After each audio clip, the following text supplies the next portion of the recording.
We are now in Ghent in Belgium. This is our house. We built it together about 3 years ago. And this is like the living yurt with a bed, a kitchen, sitting area. And outside there is a smaller structure, which is the sanitary unit, so with a shower, toilet, wash machine and so on. I think for building the structure, sewing the fabrics and building the furniture was 3 months. I think in fabrics it's about 4,000, something like this. The yurt is built mostly with recycled materials, and that also takes time, and that's also not included in that 3 months period you're talking about. If you work a lot with recycled materials, you never find exactly what you need, and it often takes quite some extra work to make the materials that you find do what you want. Our yurt is not so big in diameter, so we were quite limited in space, and so we designed the furniture to follow a bit the shape of the yurt, but the challenging part was it also needs to be broken down very easily. So it's all separate units that you can easily take apart. They're not connected and they all fit through the door. So when we move, it's very easy to take down and move. Yeah, it's all modular, so everything comes down into segments that you can easily carry as one person. It's not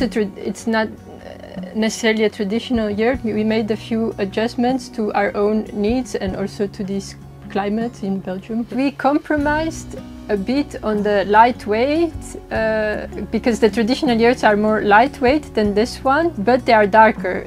But we don't move as much as the nomads in Central Asia, so then we could afford to have 2 window panels and the crown also with a lot of small windows for more light to get in. So maybe it's nice to explain a little bit the different kinds of wood that we used. For the structure of the yurt itself, we used willow branches.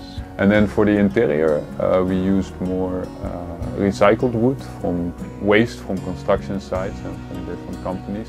You can see there's a lot of pallets, so we like to reuse pallets. And also a lot of hardwood that is recycled from door frames and window frames. So the fabric system is built up as follows. We first have a cotton liner on the inside. Then on top of that we have 2 layers of sheepfelt, and then there is a polycotton canvas, so it's pretty waterproof. It's resistant to mildew, to rot, to insects, all these things, but not to UV. So there is the last one. It's a cover for the sun. Challenging for me was maybe the sewing, because it was something before I had quite some experience in working with wood and general construction projects, but not so much working with textile. It's a completely different way of thinking, but a very nice activity, and I had to learn a lot about that, but that was nice. I mean, I enjoyed it. Yeah.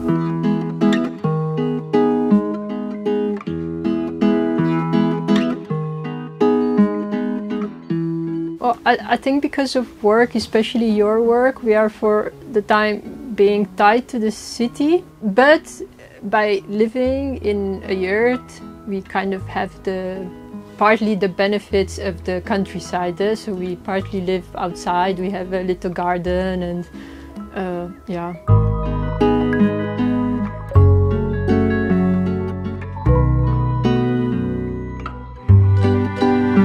The yurt, it's optimized to be moved, so you can break it down, build it up in a day. So this is what it's designed towards, and it's not designed towards optimum efficiency on an energetic level. So if I would have a place and I know I would live there for the next 30 years, I would build a house that is more energetically efficient. I would build a passive house. But now I'm not in the situation where I can do that, because the place we are now, it's a temporary place.